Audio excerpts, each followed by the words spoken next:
bienvenue sur ma chaîne vidéo. Aujourd'hui, nous allons faire le dessin en PyQt5 sur Python. La meilleure librairie pour faire des dessins, c'est Turtle. Papa m'a conseillé qu'il ne faut pas emporter des librairies, sauf si on a vraiment besoin. Tant qu'on veut créer une application desktop avec PyQt5 et on peut faire des dessins avec PyQt5. Il ne faut pas changer.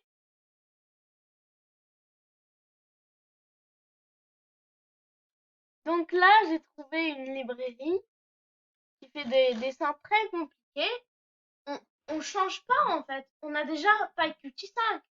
C'est déjà bien les dessins en PyQt5.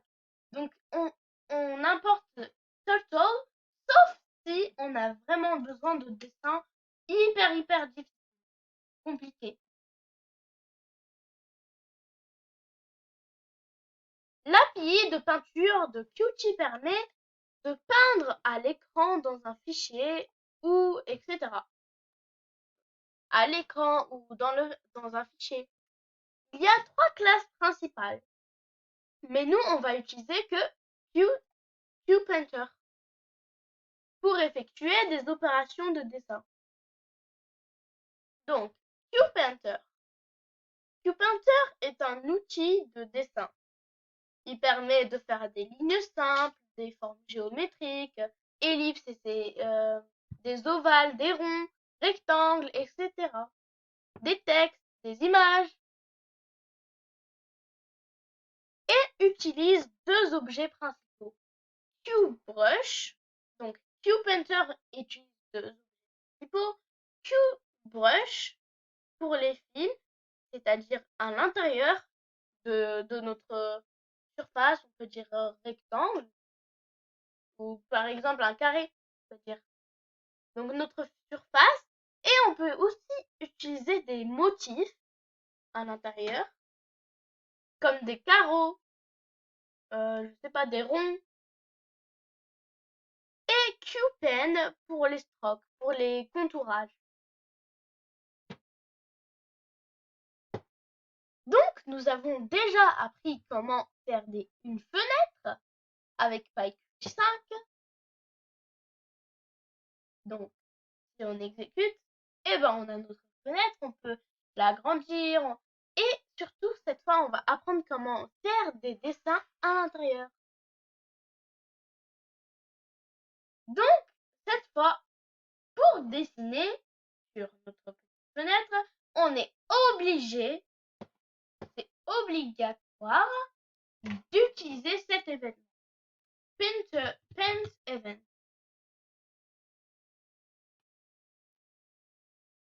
Maintenant, nous allons créer un variable painter qui est égal à QPainter qu'on a vu tout à l'heure. Grâce à ça, on pourrait dessiner. Mais pourquoi il met en rouge? Parce qu'on n'a pas importé cette librairie. Eh ben, il y a marqué importer. Vous cliquez dessus et ça automatiquement ça importe. Ça a mis from PyQt5 QtGui import QPainter. Après, nous allons déjà commencer par faire le contourage. Donc painter.setPen, on prépare déjà le stylo, le crayon, puis on colore la couleur le contourage sera bleu et la largeur, l'épaisseur de. Et enfin, on va pas faire des points à l'infini en continuant. On va faire des lignes, solid line.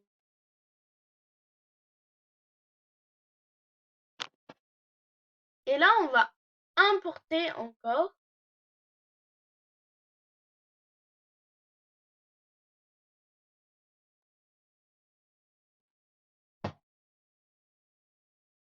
Et enfin, le fond, comme j'ai dit, le fond, la surface, cette brush, qui est QBrush, Donc la surface sera en rouge. On peut ne pas mettre de motifs, mais j'ai mis des motifs Diago Cross. Voilà, comme ça on peut pas mettre Diago Cross Pattern, c'est-à-dire des carreaux un peu en diagonale.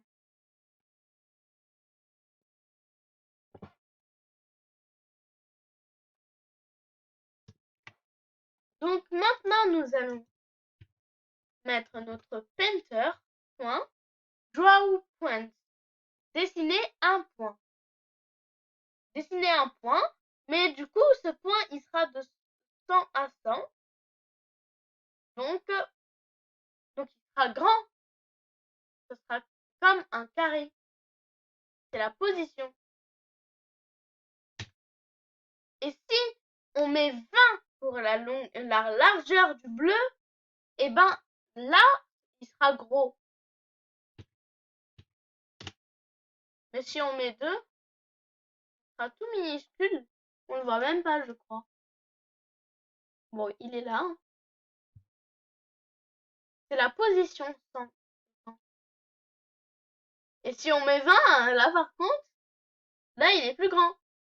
Puisque la largeur de... Oui, en haut c'est 100, en vertical et en horizontal aussi.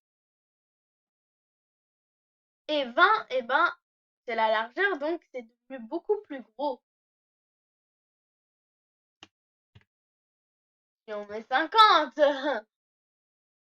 c'est beaucoup plus grand. Et si on met 500, papa?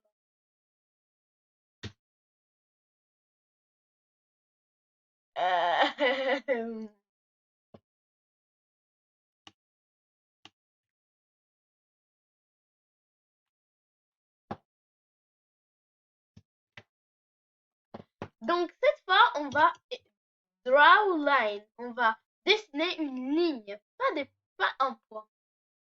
Donc la position 50 verticalement et 50 horizontalement. Et du point de départ au point de la fin, 500 et 50. Donc, on va voir ligne. Donc, elle est à 50 ici et 50 horizontalement. Et 50 à la fin. 50 ici. Voilà. Et 500, c'est la longueur.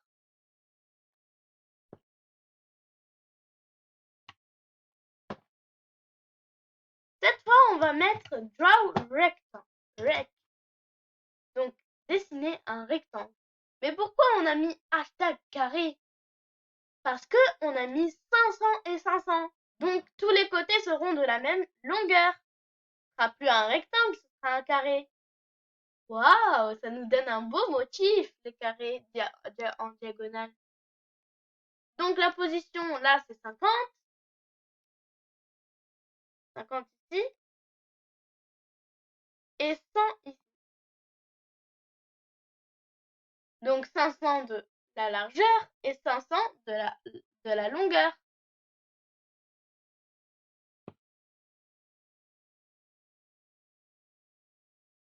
Donc là, ce sont les carreaux qu'on a mis. On pouvait ne pas mettre. Donc, on essaye, hein. Et là, on aura tout le fond en rouge, comme ceci. Mais bon, on va quand même garder, c'est joli.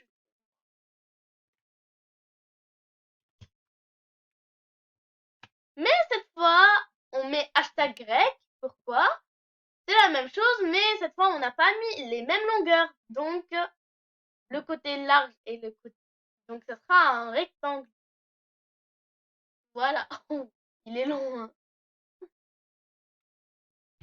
Si on met 800 et là 500, ce sera l'inverse. Il sera long horizontalement et tout à l'heure, il était long verticalement.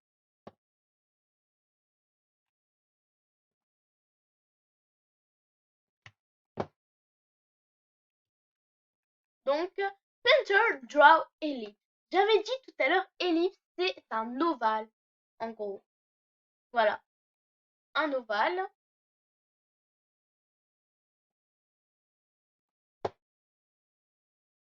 Et là, c'est un draw ellipse, mais sauf que c'est de l'autre, c'est verticalement. C'est long verticalement, alors que l'autre, c'était long horizontalement. Et pour prévenir, on peut faire avec un cercle. Donc, ça serait plus ellipse, cercle.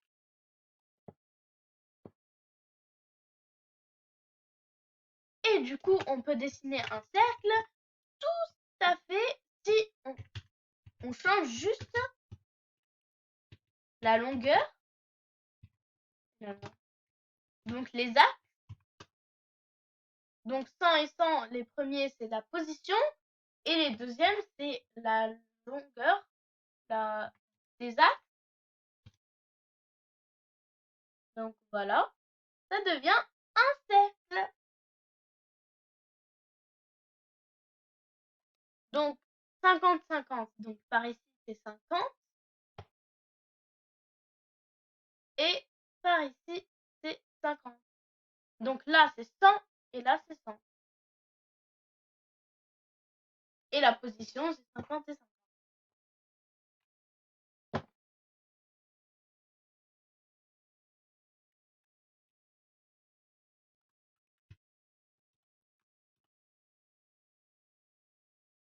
Donc, cette fois, on va essayer de faire des ellipses, donc des ovales, mais en diagonale, à gauche et à droite. Comme ça, on peut essayer de faire une fleur. Ouh Elle est belle, notre fleur, hein. Donc, comment on a fait? Donc, qu'est-ce qu'on a fait? On a ajouté 3 lignes pour le diagonal, l'ovale diagonal à gauche. On a ajouté 3 lignes. Et pour l'ovale à droite, on a aussi rajouté 3 lignes. Donc, ces 3 lignes consistent quoi? Consistent à translate. Et on met rotate pour moins 90, donc tourner. Pour le pencher plutôt. Et du coup, à la fin, draw ellipse, donc dessiner un ovale.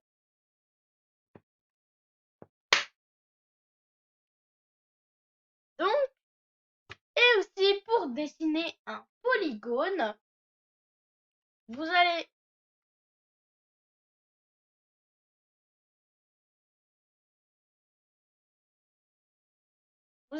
écrire point est égal à q polygone et vous allez faire de point en point jusqu'à donner un polygone. Et on va voir qu'est-ce que ça donne le polygone, papa. Donc on a mis q point de 10 à 10, le deuxième de 10 à 100, le troisième de 100 à 10 et le dernier de 100 à 100. On regarde ce que ça fait.